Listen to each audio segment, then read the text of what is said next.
Quiero que por favor cada uno de ustedes puedan acompañarme con sus Biblias en el Evangelio según Juan capítulo 11 del versículo 1 al 7 y luego del versículo 8 o 18 al 35. Amén. Vamos a leer la palabra del Señor. Juan capítulo 11 del versículo 1 hasta el versículo 7 dice la palabra de Dios: estaba entonces enfermo uno llamado Lázaro de Betania, la aldea de María y de Marta su hermana. María, cuyo hermano Lázaro estaba enfermo, fue la que ungió al Señor con perfume y le enjugó los pies con sus cabellos. Enviaron pues las hermanas para decir a Jesús: Señor, he aquí que el que amas está enfermo. Oyéndolo Jesús dijo: esta enfermedad no es para muerte, sino para la gloria de Dios, para que el Hijo de Dios sea glorificado por ella. Y amaba Jesús a Marta, a su hermana y a Lázaro, dice la Biblia. Cuando oyó pues que estaba enfermo, se quedó 2 días más en el lugar donde estaba. Luego, después de esto, dijo a los discípulos: vamos a Judea otra vez. Vamos a pasar al versículo 18 hasta el 35, que dice así: Betania estaba cerca de Jerusalén, como a 15 estadios. Y muchos de los judíos habían venido a Marta y a María para consolarlas por su hermano. Entonces Marta, cuando oyó que Jesús venía, salió a encontrarle, pero María se quedó en casa. Y Marta dijo a Jesús: Señor, si hubieses estado aquí, mi hermano no habría muerto. Mas también sé ahora que todo lo que pidas a Dios, Dios te lo dará. Jesús le dijo: tu hermano resucitará. Marta le dijo: yo sé que resucitará en la resurrección en el día postrero. Le dijo Jesús: yo soy la resurrección y la vida. El que cree en mí, aunque esté muerto, vivirá. Y todo aquel que vive y cree en mí no morirá eternamente. ¿Crees esto? Le dijo: sí, Señor, yo he creído que tú eres el Cristo, el Hijo del Dios, que has venido al mundo. Habiendo dicho esto, fue y llamó a María su hermana, diciéndole en secreto: el maestro está aquí y te llama. Ella, cuando lo oyó, se levantó de prisa y vino a él. Jesús todavía no había entrado en la aldea, sino que estaba en el lugar donde Marta le había encontrado. Entonces los judíos que estaban en casa con ella y la consolaban, cuando vieron que María se había levantado de prisa y había salido, la siguieron diciendo: va al sepulcro a llorar allí. María, cuando llegó a donde estaba Jesús, al verle, se postró a sus pies diciéndole: Señor, si hubieses estado aquí, no habría muerto mi hermano. Jesús entonces, al verla llorando y a los judíos que la acompañaban también llorando, se estremeció en espíritu y se conmovió y dijo: ¿dónde le pusieron? Le dijeron: Señor, ven y ve. Jesús lloró. Aleluya. Dijeron entonces los judíos: mirad cómo le amaba. Y algunos de ellos dijeron: ¿no podía este que abrió los ojos al ciego haber hecho también que Lázaro no muriera? Palabra de Dios. Para quienes se acaban de conectar, hemos leído Juan capítulo 11 del versículo 1 al 7 y Juan capítulo, del versículo 18 al 35. Amén, gloria al Señor. Palabra de Dios. Quiero pedirles por favor que podamos orar. Inclina su rostro allí donde está. Podamos agradecer al Señor por este maravilloso momento. Dios precioso y maravilloso, te damos la gloria y la honra. Señor, si estamos pasando tiempos difíciles, es porque hay un propósito en ti para nosotros, maravilloso Cristo. Señor, si estamos pasando tiempos tal vez, Señor, oh bendito Dios, de necesidad, es porque hay algo que, Señor, está para nosotros fijado en tu presencia gloriosa. Señor, este día permítenos compartir tu santa y maravillosa palabra. Permítanos entenderte, Señor. Permítenos, Señor, comprender lo que tú tienes para nosotros a través de este mensaje precioso y maravilloso. Gracias, bendito Dios. Gracias, bendito Señor. En el nombre de Jesús, nuestro Señor y Salvador. Amén y amén. Tome su lugar. para poder entender y meditar en la palabra del Señor. Aleluya, gloria al Señor. El Señor Jesucristo dice en su palabra: en el mundo tendréis aflicciones, pero no temáis, yo he vencido al mundo. Esta es una palabra de aliento para todos aquellos que están atravesando necesidad, para todos aquellos que están atravesando problemas, para todos aquellos que han visto sin esperanza su vida por causa de esta cuarentena, por causa de este coronavirus que parece que se está devorando al mundo poco a poco. Pero yo quiero decirte, Cristo Jesús tiene una palabra de esperanza para hoy. Cristo Jesús tiene una palabra de esperanza para ti. Aleluya, gloria al Señor. Hace muchos años, exactamente el año 2003, después de un año de casados, mi esposa y yo tuvimos una de las experiencias más tristes de nuestra vida. Una de las que estuvimos llorando por algo especial. Estuvimos esperando casi todo un año el nacimiento de nuestra primera bebé. Y allí estábamos nosotros dispuestos a recibir la bendición del Señor en nuestro hogar. Y ya cuando estaba a punto de nacer, tuvimos que ver, hermanos, lo que estaba pasando. Ya estaba a punto de nacer nuestro bebé, o nuestra bebé, porque era mujercita, y nos fuimos al hospital de emergencia. Allí me hicieron esperar como 1 hora y media, casi a las 2 de la tarde, los residentes, y me dicen: don Hugo, ¿usted es el esposo de doña Marta? Yo le dije: sí, soy el esposo de ella. Entonces me informan que el bebé estaba obito, estaba muerto en el vientre de su mamá. Ha sido una de las experiencias más tristes que nosotros hemos pasado en nuestra vida matrimonial. Nos encontramos con mi esposa, nos abrazamos en aquel momento allí en la sala de prepartos, lloramos bastante, y no sabe usted cuánto tiempo estuve yo hablando con el Señor durante toda la noche, simplemente tratando de encontrar una explicación a todo lo que había sucedido. Pero no se trata de eso ahora. Muchas veces se han escuchado mensajes acerca de esta historia de la Biblia, de la que acabamos de leer. Alguno concluía así y decía: Jesús no sanó a Lázaro porque tenía un milagro de resurrección. Jesús no va a contestar tu oración porque tiene algo mayor para ti. Y creo que está bien llegar a una conclusión así sobre esta historia. Aunque, hermanos, no pareciera ser el mensaje completo que nos quiere mostrar esta historia, la historia de Lázaro, sus hermanas y Jesús. Y quisiera que en este tiempo nos pongamos en la piel y en los zapatos de los protagonistas de esta historia. Y quisiera, por favor, que me puedan escuchar bien. Si los niños están hablando, están molestando, por favor, ténganlos a su lado y que se mantengan callados. En primer lugar, hermanos, vamos a notar que Lázaro, Marta y María eran amigos íntimos de Jesús. Usted tiene un amigo íntimo.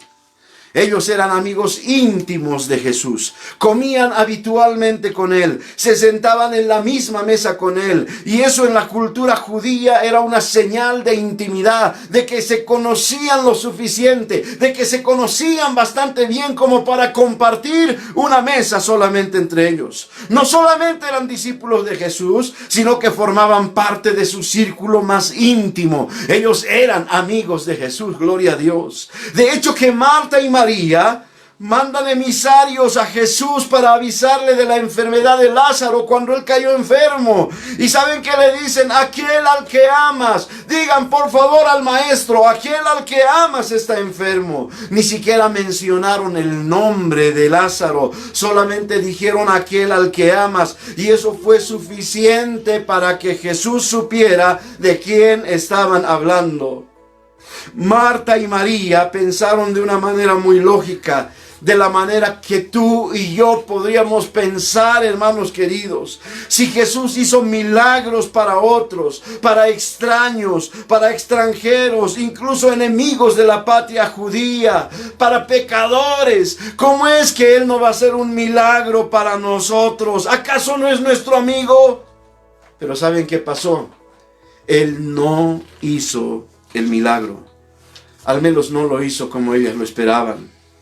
Quiero preguntarte esta mañana: ¿has estado en esta situación donde parece que Jesús está haciendo milagros para todos menos para ti? Pareciera que Jesús está obrando maravillas, está obrando milagros por aquí, por allá, para mucha gente, pero no lo está haciendo para ti.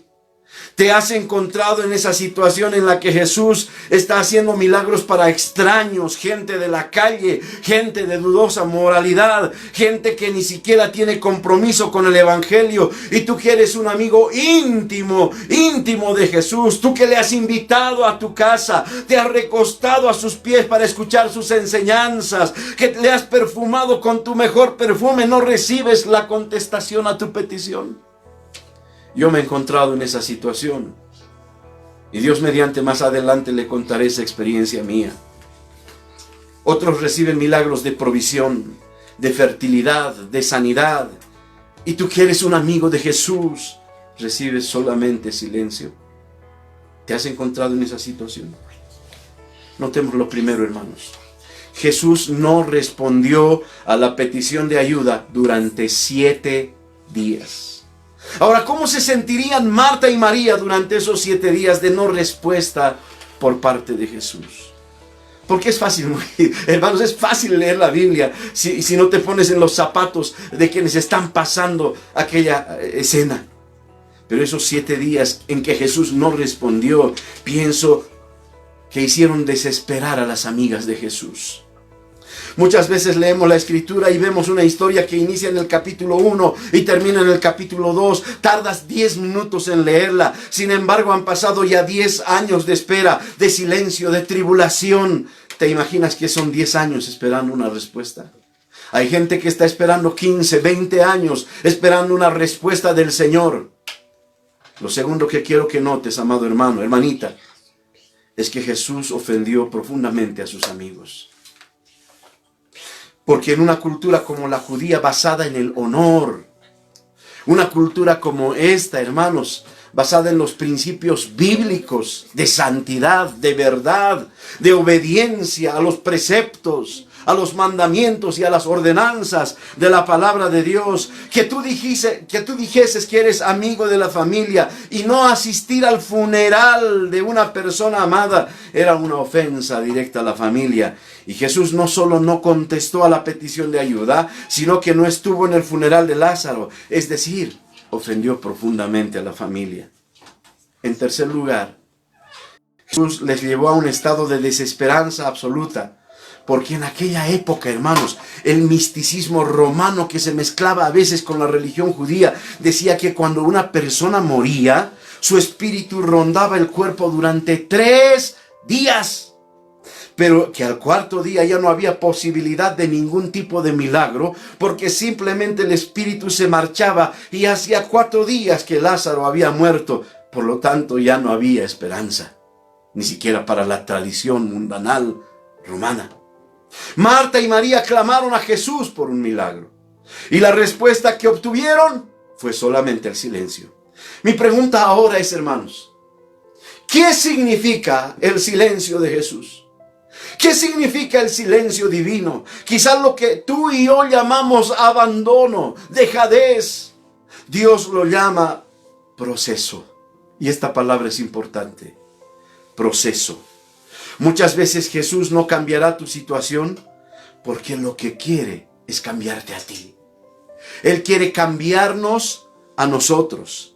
Tú quieres que Jesús haga algo para ti, pero Jesús quiere hacer algo en ti. ¡Aleluya!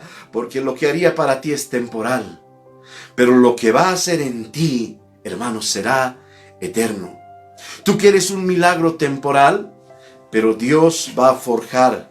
Y lo que va a forjar es algo eterno en tu corazón y en mi corazón. ¡Aleluya! Todos conocemos que este mundo nos hiere. Y cuando uno experimenta una herida en este mundo, uno quisiera que Dios, el sanador, pusiese su mano sobre la herida y simplemente la sanase, hermanos. ¡Qué lindo sería!, ¿verdad? Pero me doy cuenta que muchas veces no sana la herida tan rápido como la quisiéramos. Porque Jesús sabe que el camino más directo a nuestro corazón es a través de una herida. Y Dios sabe cuál es el propósito para tu vida, para mi vida, de esta pandemia, de esta cuarentena que estamos nosotros atravesando. Durante esta semana, mientras llevábamos víveres a las ancianitas, Una de las hermanitas salió de la casa y salió llorando. No por felicidad, sino, hermanos, por el resultado de lo que ella pensaba que estaba pasando en este mundo. Ella gritó y dijo: pastor, esto es castigo de Dios. Es castigo de Dios, dijo la hermanita. Todo lo que estamos viviendo. Ya no podemos salir, pastor. Ya no puedo venir a la iglesia a orar. Ya no puedo venir al ayuno. Ya no puedo venir al culto, dijo la hermana. Castigo de Dios, dijo ella. Yo quise hacerla entender a la hermana que esto era un proceso, que Dios estaba trabajando en su vida y en mi vida, para que después de este proceso, amados hermanos, no es que podamos ser mejores, porque la humanidad no es que vaya a llegar a ser mejor. Yo le digo, y esta noche en la prédica le diré, la humanidad será peor, sino que nosotros vayamos a ser más como Cristo, entendiendo su propósito. Jesús sabe que es el sufrimiento cuando somos más sensibles a la transformación vital en nuestro ser. Pero para que Dios obre en nuestro corazón, a veces tiene que desilusionarnos. ¿Qué ocurre cuando estás orando un mes entero por el latido del corazón de tu bebé en el vientre de tu esposa y no ocurre el milagro que esperas? En ese momento, cuando yo estaba hablando con el Señor, tal vez incluso esperaba un milagro, tal vez incluso esperaba que lo que los médicos me habían dicho no haya sucedido. Yo le dije: Dios, eres un Dios tan grande que esta bebé puede seguir viva. Pero no ocurrió así. Lo que he aprendido, hermanos, es que la desilusión no es algo tan malo como a veces creemos. Quizá la desilusión es lo mejor que nos pueda pasar, porque en definición, desilusionarse es liberarse de una falsa ilusión. ¿De qué falsa ilusión Dios tuvo que librarme a mí? ¿De qué falsa desilusión Dios quiere liberarte a ti? De la ilusión de que por ser amado por Dios, Él te evitará todo sufrimiento en tu vida presente. Esta mañana he escuchado un mensaje tremendo, maravilloso, en la que el siervo del Señor hablaba acerca de las pseudo profecías que normalmente se hacen a fin de año. Predicadores famosos que dicen que el próximo año, y hablando de este año, que el 2020 va a ser mejor, que todas las deudas van a ser canceladas, que vamos a estar bien económicamente, que vamos a tener sanidad, que vamos a tener gozo, que vamos a tener libertad. Prácticamente dicen que vamos a estar en el cielo, pero la palabra de Dios no dice aquello, querido hermano, querida hermana. La palabra de Dios dice: en el mundo tendréis aflicciones, pero no temáis, dice el Señor, yo he vencido al mundo, dice el Señor Jesucristo. Son falsas ilusiones que a veces nos creamos por creer en el hombre, por creer en el mensaje de aquellos que quieren hablar justo solamente para su medida, pero no a la medida de la palabra de Dios. No a la medida de la palabra de Dios. El Señor es maravilloso. El Señor es glorioso. Jesús no murió en la cruz para arreglar tus problemas temporales. Él murió en la cruz para arreglar tu problema eterno. Jesús murió en la cruz para darte una esperanza que va más allá de esta vida. Jesús murió en la cruz del Calvario para darte vida eterna. Imagínate, nuestro transcurrir en esta tierra, nuestro transcurrir en esta vida, hermanos, es una nada, es un pedacito con todo lo que viene por delante para nosotros allá en la gloria eterna, por toda la eternidad, dice la palabra de Dios. Si tomamos en serio la Biblia, la palabra de Dios, y espero que así lo hagamos, si la lees desde la primera y hasta la última página, verás que hay un patrón que se repite constantemente. Dios dejó sufrir a aquellos que amaba y usó ese sufrimiento como una herramienta para reformar algo eterno en sus corazones.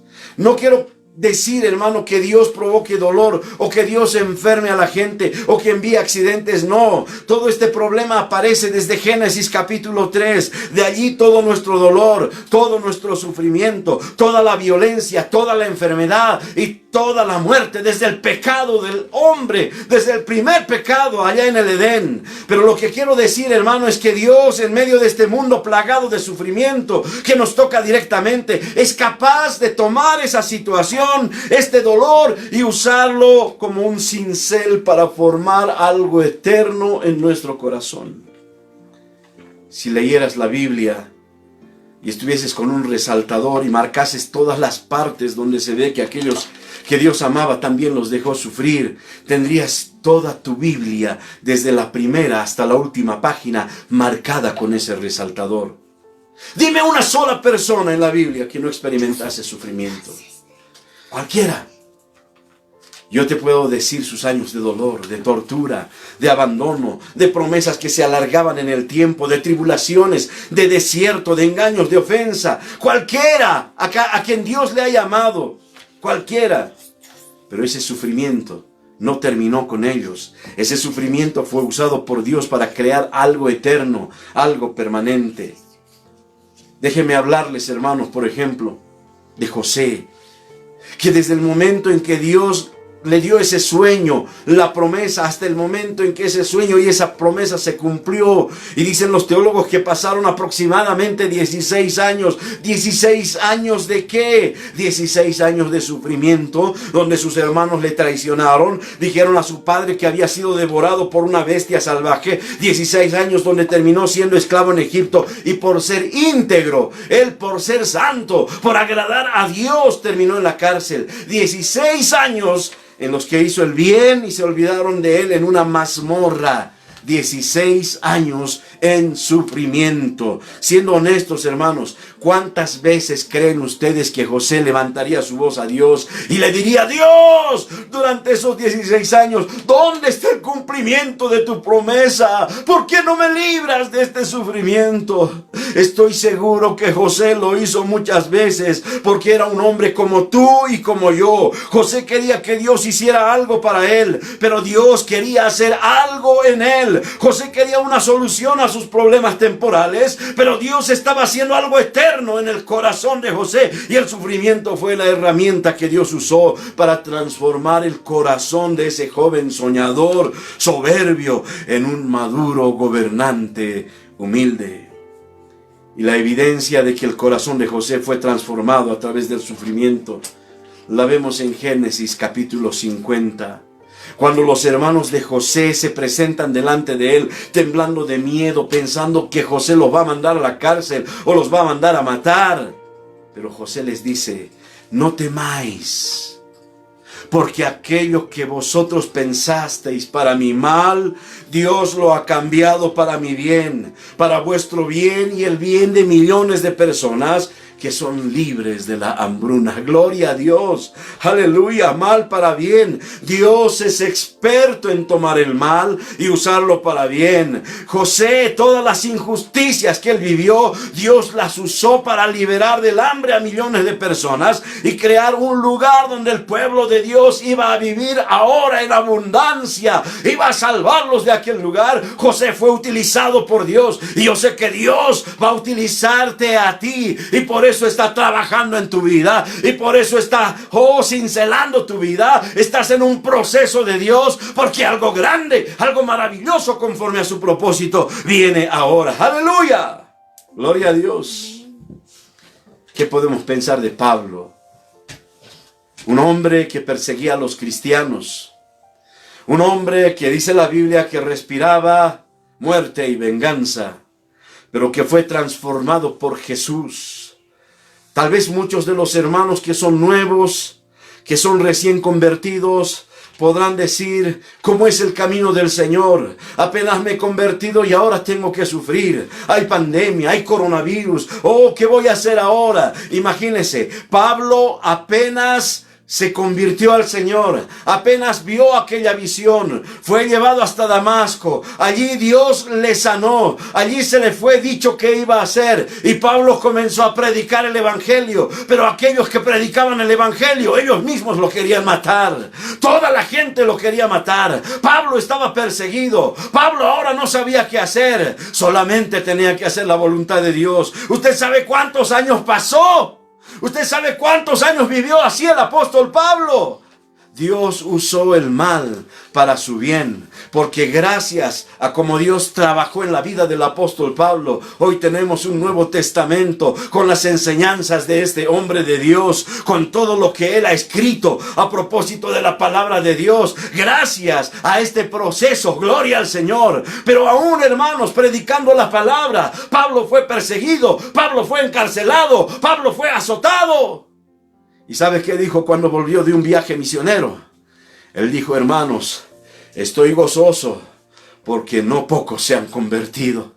Esa era la palabra del apóstol Pablo, después de haber sido azotado, después de haber sido encarcelado. Oh, gloria al Señor. Dios está haciendo un proceso en tu vida. Dios está trabajando contigo. Pero no solamente podemos mencionar a Pablo, también podemos mencionar a Job. La Biblia dice que Job era un hombre justo. La Biblia dice que Job iba a hacer sacrificio cada mañana por cada uno de sus hijos, por si ellos habían pecado. Era un hombre que se preocupaba por su familia. Era un hombre que lo daba todo, hermanos, por el Señor. Era un hombre que honraba a Dios. Y Satanás vio que él era fiel al Señor y le dijo a Dios: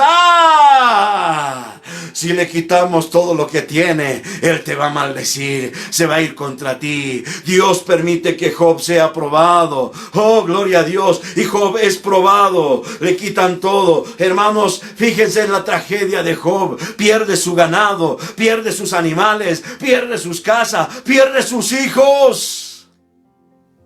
Y la Biblia dice: con todo esto Job no maldijo a Dios.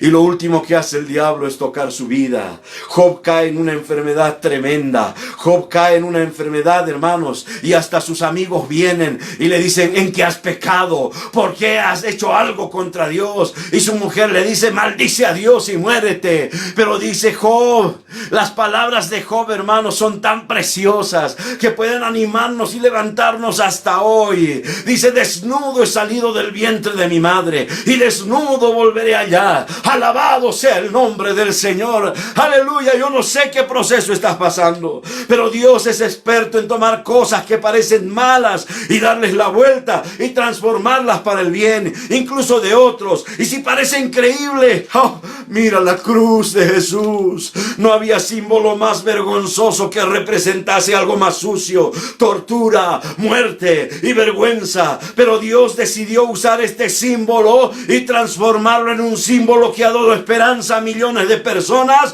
durante los últimos más de 2000 años. Aleluya. Dios es capaz de tomar una cruz de vergüenza y convertirla en un símbolo de esperanza. Ese es nuestro Dios. Toma cosas malas y las convierte en cosas para el bien. Pero te digo, mi hermano, te digo, mi hermana, hay que sangrar en la cruz. El sufrimiento va a hacer algo en tu corazón, para bien o para mal, pero el sufrimiento te transforma, y solo puede transformarte en dos cosas: o te transforma en un monstruo, o te transforma en alguien más parecido a Jesús. Depende de ti, depende de cómo vamos a reaccionar ante el sufrimiento que viene a nuestra vida. ¿No te das cuenta de que algunas de las virtudes más hermosas del cristiano se generan en las atmósferas del sufrimiento? Algunas de las virtudes por las cuales vamos a ser recompensados en la eternidad son aquellas que se generan en atmósferas de sufrimiento. ¿Cómo desarrollaría, hermano, la virtud del perdón sin que un desgraciado nos ofendiese? ¿Cómo desarrollaríamos la virtud de la compasión si no hubiese viudas, huérfanos y enfermos? ¿Sabe qué Jesús dijo? A los pobres siempre los tendréis. ¿Cómo desarrollaríamos la virtud de la paciencia si no tuviésemos que esperar durante años el cumplimiento de una promesa que Dios nos ha dado?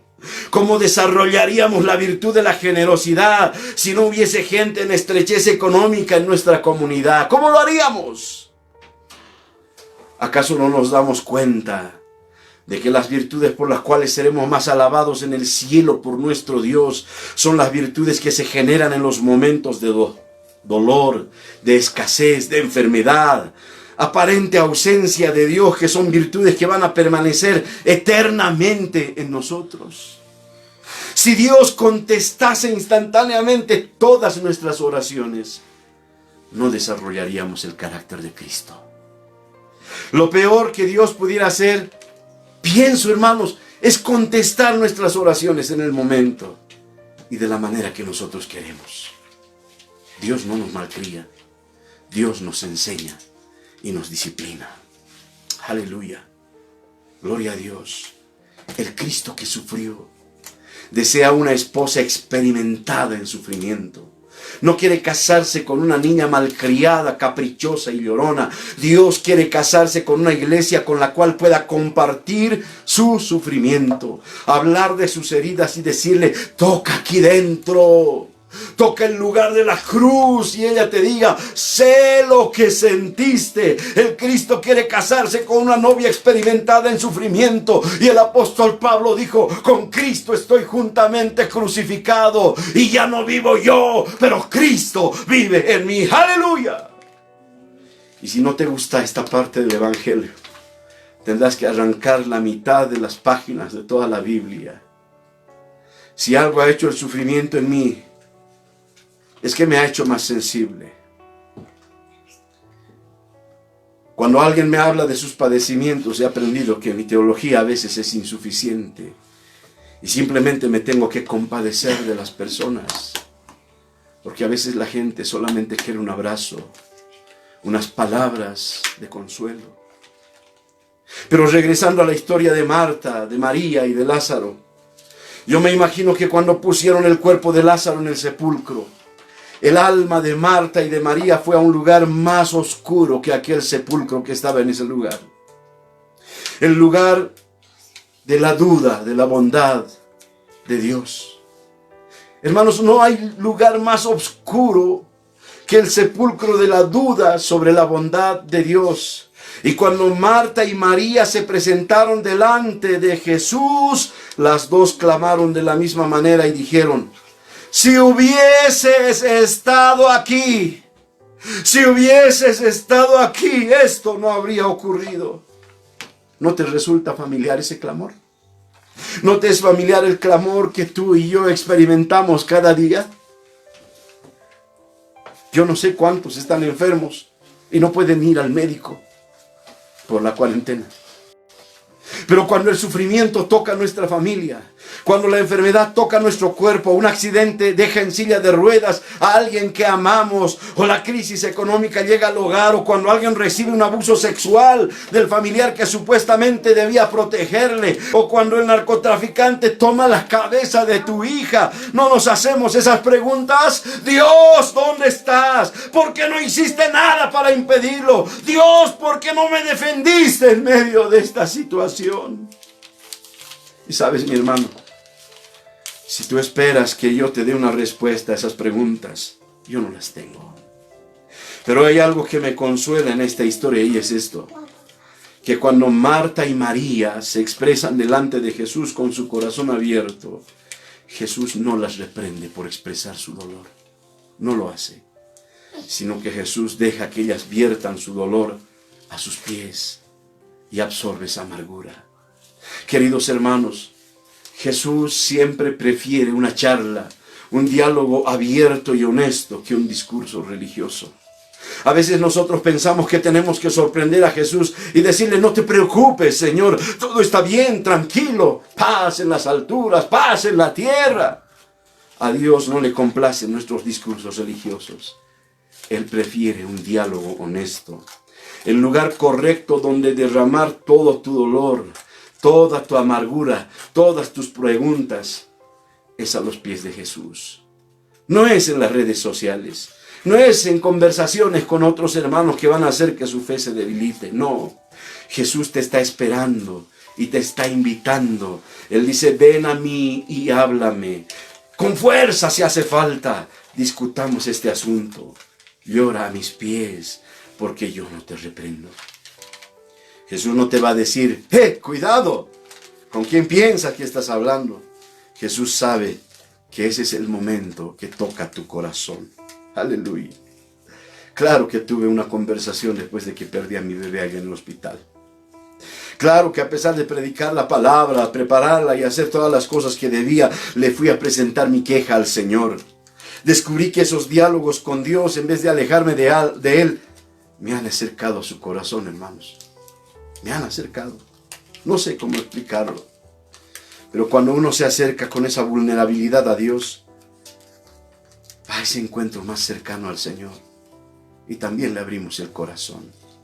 Dios quiere escucharte. Fíjate en la manera en que Jesús responde a Marta y María. A Marta la confronta con la verdad. Casi entra en un debate teológico con ella. Pero a María la acompaña en su dolor y llora con ella. Yo llamo a esto que Jesús le dio a Marta el ministerio de la verdad y a María el ministerio de las lágrimas. Miren, Marta le dijo a Jesús, la muerte ha vencido. Y Jesús le responde, no, Marta, estás equivocada. Yo soy el vencedor último. Yo soy la resurrección y la vida. Y el que cree en mí, aunque esté muerto, vivirá, dice la palabra de Dios. Jesús le estaba dando una perspectiva de la eternidad. Él le habló de la vida eterna. Nuestra vida en esta tierra, hermano, hermanita, es pasajera. Pero Dios opera en el plano de la eternidad. Nosotros muchas veces solo pensamos en el plano temporal. De aquí a cuántos años vamos a vivir. La gente en el mundo piensa en el plano temporal. Por eso existe la corrupción. Porque quiere obtener más para el tiempo que va a pasar aquí en la tierra. Más para sus hijos que van a pasar aquí en la tierra. Pero hay algo que la gente no sabe. Que esta vida en esta tierra es pasajera, que ya se va. No sabemos cuánto tiempo más vamos a vivir, pero ¿sabe qué? Dios nos da la oportunidad de sembrar para aquello que es eterno, para que después de la muerte podamos vivir con Él por toda la eternidad. ¡Aleluya! Cuando Dios le dijo a Abraham que sería padre de multitudes, Abraham al parecer vio la perspectiva terrenal. Claro, quiso ayudarlo con la esclava, pero no fue así. Yo le pregunto, ¿falló Dios a su promesa? Por supuesto que no. Dios no falló, porque los hijos de Abraham están hoy por millares de millares. Cuando tú estás enfermo en el plano de la vida terrenal y Dios te dice, yo soy tu sanador, y al final de tu vida mueres sin haber recibido esa sanidad que estabas pidiendo. Te pregunto, ¿falló Dios su promesa? No. Porque desde la perspectiva eterna, tú ya eres sano. Porque en la eternidad vas a recibir un cuerpo libre de enfermedad. Un cuerpo perfecto, un cuerpo glorioso. Desde la perspectiva eterna estás sanado absolutamente del todo. Ya. Cuando pasas una crisis económica, Dios te dice, yo soy tu proveedor. Pero mueres en esta vida terrenal. Antes de fin de mes, ¿falló Dios en su promesa? No, hermanos. Porque desde la perspectiva eterna, tú eres el ser más rico de todo el universo y gobernarás con Cristo en la familia real. Él no te ha fallado desde la perspectiva eterna. Tienes lágrimas por las situaciones complejas en tu familia y Dios te dice, yo soy tu paz. Pero llegas al final de tu vida y esos problemas en tu familia te han acompañado todos los años. ¿Falló Dios en su promesa? Por supuesto que no, porque desde la perspectiva eterna Él te dijo, yo voy a enjugar todas tus lágrimas e irás a un lugar donde no habrá más llanto, ni dolor, ni tristeza. Quiero decirte esta mañana, Dios no falla, Dios no falla. Él cumple todas sus promesas. ¡Aleluya! Pero ¿qué nos pasa a nosotros? ¿Qué nos pasa? Decimos que creemos en la eternidad, pero vivimos como si la eternidad no existiera. Porque si en el plano de esta vida terrenal hay problemas, en la eternidad ya están resueltos. ¿Por qué te afanas? ¿Qué te ansía? ¿Qué te quita el sueño? Creo que esta cuarentena, mi hermano, nos ha enseñado que el afanarse por las cosas de esta tierra de nada sirve. ¿Quién está yendo hoy apurado a su trabajo? ¿Quién está yendo hoy apurado a resolver su problema? ¿Quién está correteando por aquí y por allá, afanado por las situaciones de la vida? Estamos en cuarentena. Nadie tiene tanto apuro. Dios nos está enseñando a esperar en Él. Les digo, hermanos, en el nombre de Jesús, que un solo segundo en la eternidad compensará a más de 100 años de dolor en el plano de esta vida terrenal.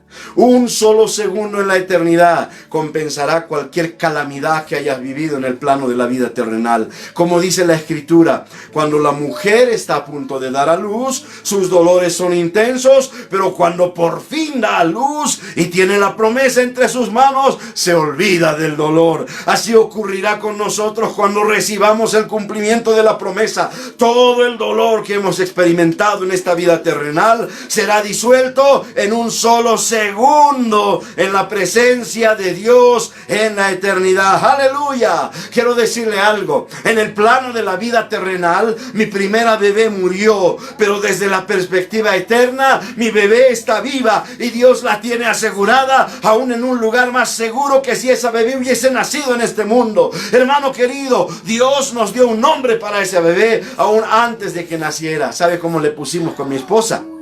Le pusimos Naomi Daniela. El significado de este nombre es alegría, delicia, pero Dios es mi juez. Traté de entender qué pasó, pero Dios me dijo, no te preocupes, está en mis manos. Yo soy el juez y esta niña será tu alegría, tu delicia. Dios no me falló, hermano. Dios no me falló, hermana. Dios no te fallará. Dios no te fallará. Hay que cambiar nuestras perspectivas. Tenemos que verlo desde el plano eterno. A veces vemos las cosas aquí adelante de nuestras narices, pero no vemos más allá, tal como Dios lo está viendo. A María Jesús le dio lágrimas. La Biblia dice que Jesús lloró. Muchas veces se dijo que el motivo de las lágrimas de Jesús fueron porque la gente no creía en él. Y obviamente no iba a llorar por Lázaro, porque sabía que iba a resucitar. Pero ¿por qué Jesús lloró? Yo le quiero decir, Jesús lloró por empatía, por sentirse sensible al dolor de sus amigos. Y con sus lágrimas Jesús le decía a María el sermón más sanador que nadie puede decirte. Jesús le decía, yo también siento tu dolor. Yo también siento tu dolor. Jesús también te dice, yo también, porque no se quedó como un espectador de nuestro sufrimiento. Dios se metió en carne y hueso y se hizo sensible a todos nuestros dolores. Por eso la palabra dice que tenemos un Dios en el cielo que puede compadecerse de nosotros, de ti y de mí. Dios puede compadecerse de nosotros. Dios puede compadecerse de nosotros. Aleluya, aleluya, aleluya. Gloria a Dios. ¿Alguien te ha traicionado? Dios te dice, a mí también me han traicionado. Me traicionaron mis amigos, dice el Señor Jesús. ¿Alguien te ha abandonado?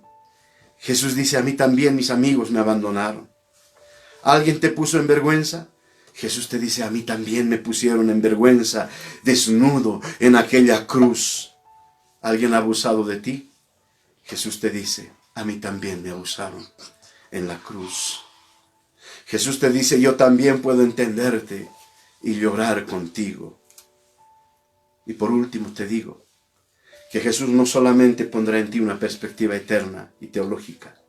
Jesús no solamente llorará contigo, sino que Jesús te promete que vengará tu causa. Jesús vengará tu causa, mirará a tus enemigos y los va a devorar, porque la Biblia dice que se puso delante de la tumba y conmovido profundamente. La palabra en griego dice que furioso como un león se refirió a la muerte y dijo, suelta a Lázaro. Con un rugido dijo, suelta a Lázaro. Y la muerte soltó a Lázaro. Pero saben que esa misma muerte iba a intentar abrazar a Lázaro unos años después. Jesús hizo algo más grande todavía por Lázaro. Jesús hizo algo grande por ti y por mí. Se fue a la cruz del Calvario y miró cara a cara a la muerte. Y le rugió y le dijo, suelta a mis hijos, suéltalos. Y por eso la muerte ya no tiene poder contra nosotros. Quizá está dando coletazos, quiere morderte, pero no tiene poder sobre ti, porque Jesús ya ha devorado a tu enemigo en el nombre de Jesús. Aleluya. Entonces, si Lázaro resucitó y luego volvió a morir en este plano terrenal, ¿por qué lo resucitó Jesús? La respuesta está en el versículo 4. Esta enfermedad no es para muerte, sino para la gloria de Dios, para que el Hijo de Dios sea glorificado por ella.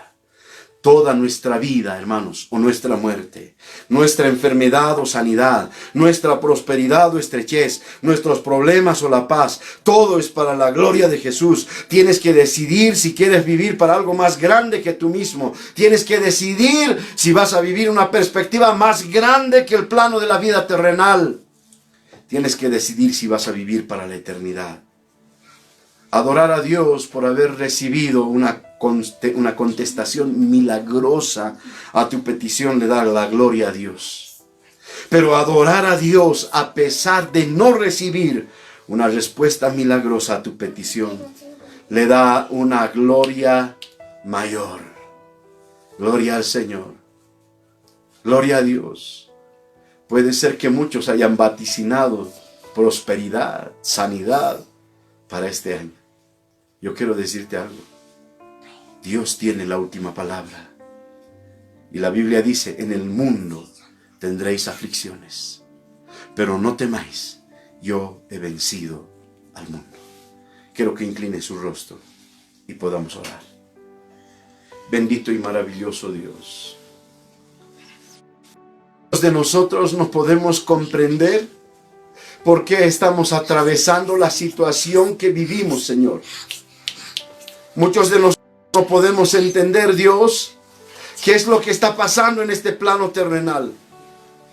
Pero al escuchar tu palabra, Señor, al entender tus propósitos, bendito Dios, ahora, Señor, podemos comprender que tú has estado pensando, Señor, en nuestra vida eterna, en un propósito eternal, Señor. Yo te pido fortaleza para tus hijos, para mis hermanos que ahora, Señor, están orando junto conmigo, y para aquellos que, Señor, están en sus hogares, no han tenido la oportunidad de poder ver este mensaje. Incluso a ellos, Señor, fortalece sus vidas. Enséñanos, Señor, a mirar más allá, Señor, de nuestras narices. Enséñanos a mirar que todas las cosas que tú haces, Señor, son para un propósito eterno y no solamente para la vida terrenal, bendito Dios.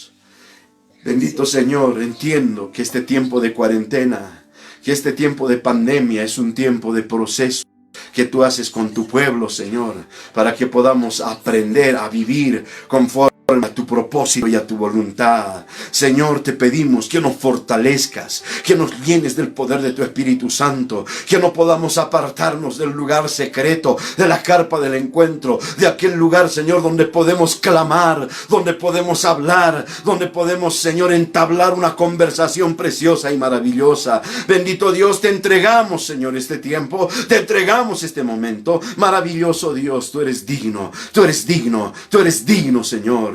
Y te entrego cada vida, Señor, que esté en contacto este día. Gracias, bendito Dios. Gracias, bendito Jesús. A ti sea toda gloria, a ti sea toda honra, Señor, en el nombre de Jesucristo, nuestro Señor y Salvador. Amén y amén.